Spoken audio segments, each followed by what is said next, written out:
Welcome to Coffee and the Bull. Grades were whatever. It was, I just got to make it to 18 and be on my own. And I'll tell you right now, the only reason that I passed and was able to graduate was my senior year. I had a teacher. His name was Mr. Knight, 6'8", super tall, black guy. He played for the Phoenix Suns before he blew out his knee. And then he came back to our small town and he became a math teacher. And I remember going to him, man, and I was bad. Like, I was like, if I showed up to his class, he would give me the credit for the day. Like, that's how bad it was. And so I came to him, I said, Mr. Knight, man, That's typically how that works. Yeah, right. Up, you get credit for the day. Right, that's all he gave me. Stupid. Like, for the work. Like, he didn't make me do anything. And because he knew I didn't care. He knew there was no reason to put any effort into me because he wasn't going to get anything back from me. And so I just came to him one day and was just straight open. I was like, look, Mr. Knight, I'm failing your class. I need a 69.8 to be able to graduate high school. And he was like, okay, what do you plan to do when you graduate high school? And I said, jail or the military. That's where I'm at. And he said, you'd actually join the military. And I was like, I've already done all the paperwork and everything else. And he was like, all right, you have 4 weeks left in my class. You come to my house every Saturday and mow my lawn. And I will make sure you graduate high school. And that's legitimately how I graduated high school. I mowed that dude's lawn 3 Saturdays in a row. And on that 4th Saturday, he was like, here you go. Dude gave me a 69.9 just so I could graduate with a D. and like that's how I graduated high school. It was legitimately one of those things where he as an educator knew that I was not mentally or emotionally in it. I did not care. I wasn't going to go to college. I wasn't going to try to do anything successful other than the military. That was all I had. And I learned very quickly, taking the ASVAB, everything else, and I scored high. Like, I scored phenomenally high, where they were like, you could do any job you want.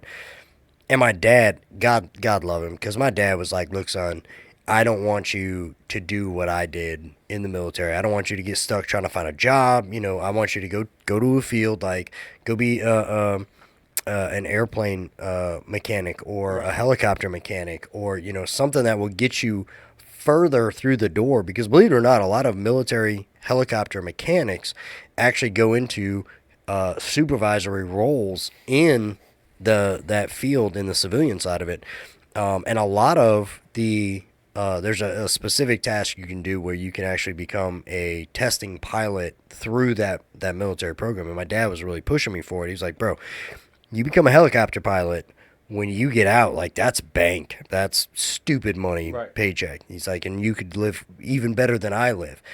And, of course, being dumb and naive, I was like, nope, I'm going to be in the infantry. I'm going to go carry guns and do all the cool stuff you see on TV. I'm going to tell you right now, if you're thinking about joining the military, that's bull butter. That doesn't happen. You don't do that. You spend 80% of your military career training. Beautification. Yeah. There's 80% training, at least 19% of cleaning up. I've swept sand on sand. I've filled more sandbags than I can count. You become a person that hates camping, because I'm going to tell you right now, you will never catch me sleeping in a tent again. It won't happen. I have no desire to do it.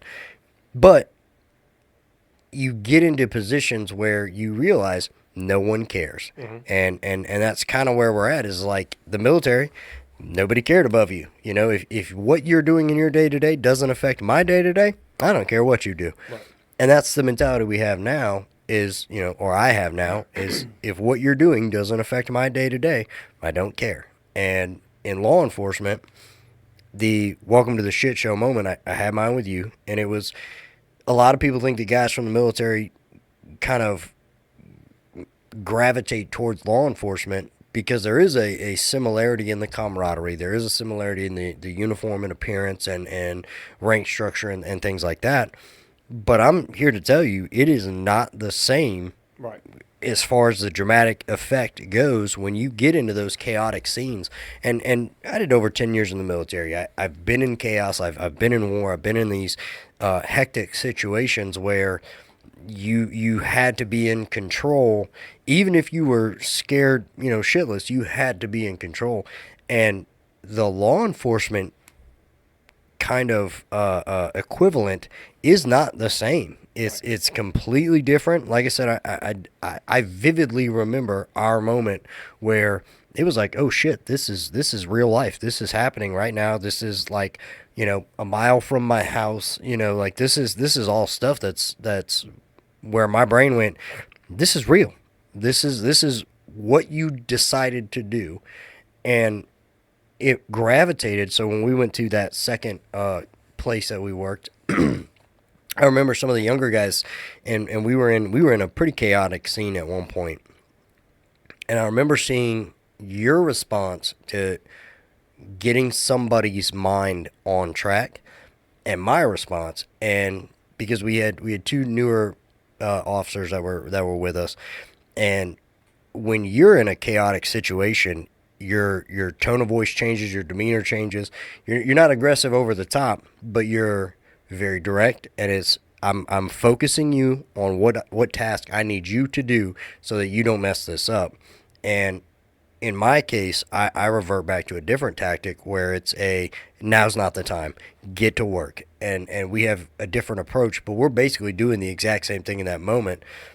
And I've noticed with the people that gravitate towards us, the aftermath is what I like to call it, of the situation's over, we're now somewhere else, and they're going, man, I don't know how to deal with this, or I'm still shaking, or I don't know what to do. Right. The adrenaline dumps. Right. And we have that in the bag because it's like we've done this so often, and when you go from the one place where it was non-stop all night long, you didn't know if you were going to a single, vehicle car crash in a parking lot with a little fender bender to the fatality over here or the murder over here, or I don't know if we can say that on all these things, but we would go from those to the second place we went where it was like not nearly as often or as common. Right. And so it was easier to take that step back as senior, more experienced people and be like, hey, take a breath, eat this, drink this. Let's talk this through. And I think that's kind of one of the things that is an area that needs to be improved. And it does. It's not necessarily just law enforcement. It's honestly majority of the career fields where it's male-dominated fields because right. It's it could be welders in the plants, right. Or the refineries. For those of you who don't know what a plant is, it's typically your more seasoned guys.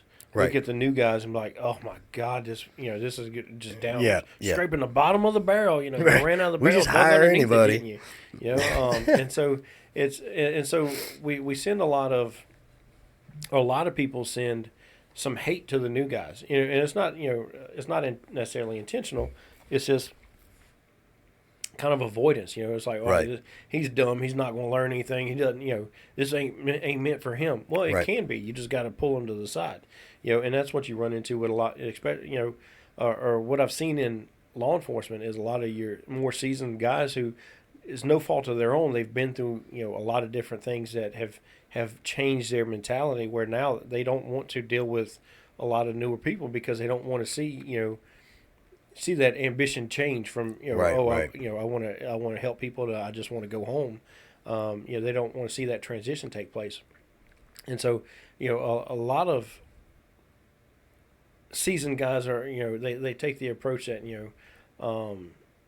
it's not worth teaching them anything or whatever, and so they hold off and let them kind of experience it on their own. And when they do say something, when they're like, "Hey man, this really bothered me," or I don't know how I feel about this. It's just a lot, It's or they go to comment, I remember there was an instance where I had a shooting and one of the seasoned guys was talking to I'm talking to this dude.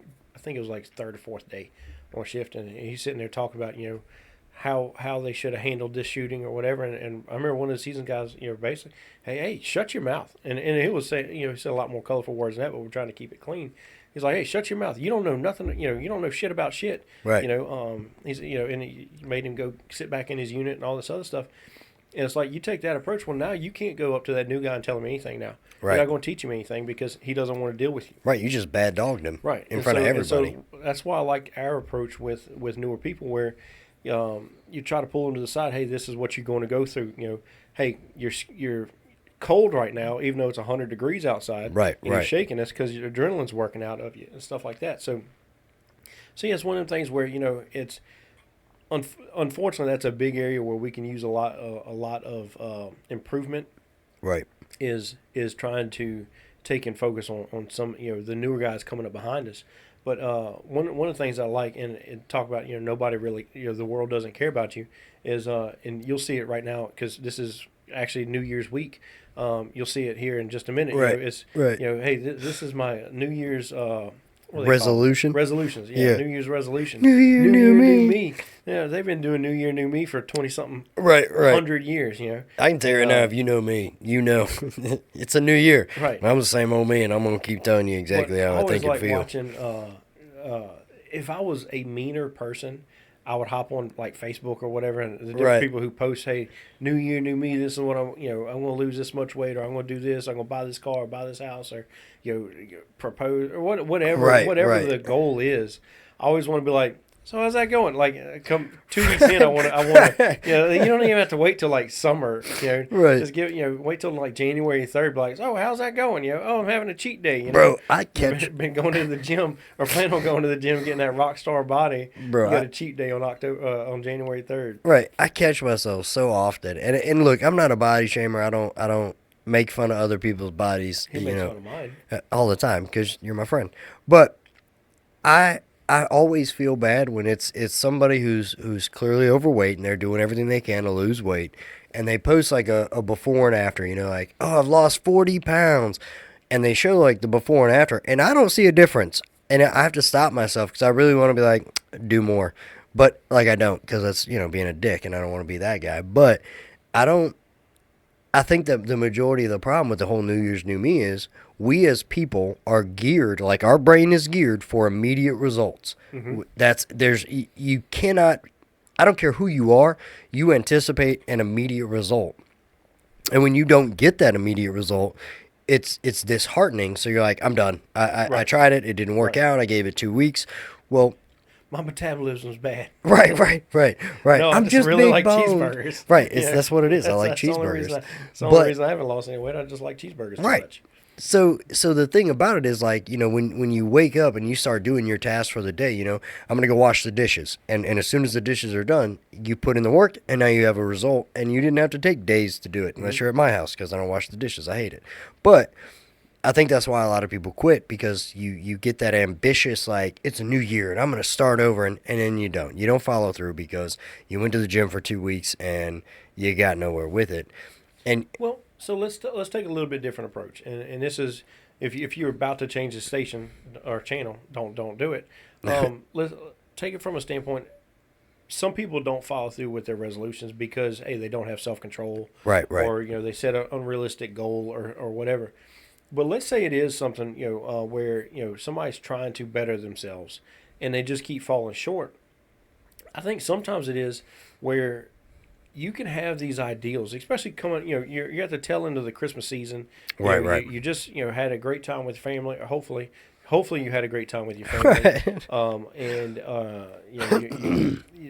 The New Year's bank around the corner, you want it to be. Obviously, we want 2025 to be better than 2024, Yeah. Doesn't seem like that's how it's going, but you've got guys who, legitimately are trying to better themselves, whether it's be, hey, I want to move out of this apartment into another apartment. Right. It's going to be a little bit more expensive, but it's going to give, the two kids, they'll each have their own room in the apartment or whatever. Like I can appreciate them, trying to set that as a goal because he's trying to better everything for his family. And then, as he's doing that, he takes and he gets laid off at work, or his hours get cut, or not necessarily that example, but you're sitting there and you're doing what you can to make it a better year, and then you get a call, hey, so and so passed away. Or that cough that you've got is now actually some disease that you're going to need treatment for. And it's like you can have all these, I don't want to say fantasy type ideals, but these aspirations to better yourself, and then the world just doesn't take a break on beating you down, man. especially like we saw the other morning. Like it's Christmas, it's the day after Christmas, and these people get the worst news ever, and it's like the beatdown doesn't take a break because it's a holiday season, Right. And so that's when you get some of these guys who they're just like, man, what's the point? What's the point of doing all this? I'm trying to better myself. I'm trying to do this or that, and you can't seem to catch a break, and it's because the world legitimately doesn't care about you. No, But that's the world who doesn't care about you. Like we talked about before we got into this episode, kind of pre-gaming this is obviously we're not going to leave the listeners with this message that says, oh, the world doesn't care about you. Let's all right. Good luck. drink the Kool-Aid and wait for the comment. We're not teaching that approach. Right. Like John was explaining in the beginning, there's a whole separate world that you got inside you and with you that we overlook, right? Yep. Because what it is, if I go to work, I'm like, man, none of this matters. I don't know why I'm doing this job. My bills are still coming due. All my money's going towards bills or food or clothes or whatever. For me, it's about the time we get a couple extra dollars. My son needs something for school because heaven forbid they not have 1,000 different dress days throughout the year. Or he breaks his glasses, or needs new shoes, or whatever comes up. It's so easy to be like, what's the point of doing this job or going to work and doing all this, and you really hit a spot where you feel alone, and what happens is that care comes home with you. Yeah. It leaves work, it leaves outside the house, and it comes inside the house, and so then you wind up, despite hey, you got your kids who are stoked about seeing you when you walk through the door. Yep. You come in filthy as can be, working underneath a car all day or whatever, or cutting grass. Look, if you want to smell a dead animal or something worse than a dead animal, let me cut grass all day long. Dude, when I'm telling you, I smell worse than a gym locker, man. It's bad. And so I come inside. My son doesn't care. He's still going to run up, give me a hug, and then he's going to be like, oh, you stink, but Right, still, right. He's still going to run up. He's going to give me a hug. He's going to love on me. My wife's not going to necessarily do that. She's happy I'm home. Right. Depending on what I've done. But for the most part, she's happy I'm home. Now she'll tell me, hey, look, you stink. Get away from me. Right. Go take a shower, and then, she'll give me a kiss afterwards or whatever. But so many times we overlook the fact that we're allowing the work world to come home to to change our mindset at the house. And honestly, you need to be not bipolar, but almost two different personalities. Light switch. One at work, one at home, because the people at home are going to be the ones with you. It's said over and over. Hey, your boss can replace you. Before your funeral. Right. Meanwhile, your family's crushed. That they're at your funeral. It's honestly, that rings true. You got the people who are around you, who you can't replace them. They can't replace you. You're invested in each other, just by living with each other day in and day out. Yep. And so many times we take our depression from outside and we bring it inside the house. And now, that's where you get guys who, they fall out of love with their wife or something like that, and they just say, hey, look, we joke about it and we'll go grab some milk, and they never come back, Right. And we joke about it, but honestly, I think that's a lot of what's going on in guys' brain. We don't wake up just to be jerks, Right. But you just get surrounded by this Negative energy. negative energy. This thought that, hey, you're 100% alone, or that there's no point to all this and nobody cares about you. Well, the world doesn't care about you, but your family cares about you. Right. The world doesn't care about you, but your friends care about you. You've got I've got a very, very small group of friends, honestly. Like, I got people that I talk to and everything like that I'll answer the phone for them. They'll answer the phone for me. But for the actual, no matter what, people that I can be unapologetically vulnerable with, it's a very, very small group. Right.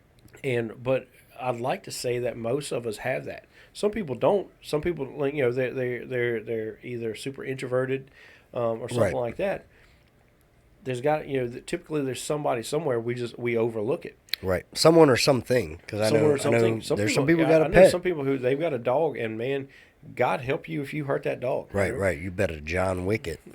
But that all ties back into the the world doesn't care about you. And I'm going to tell you right now, if you're going to go out and you're going to say, hey, New Year, I'm going to do this resolution or I'm going to do this, shut up.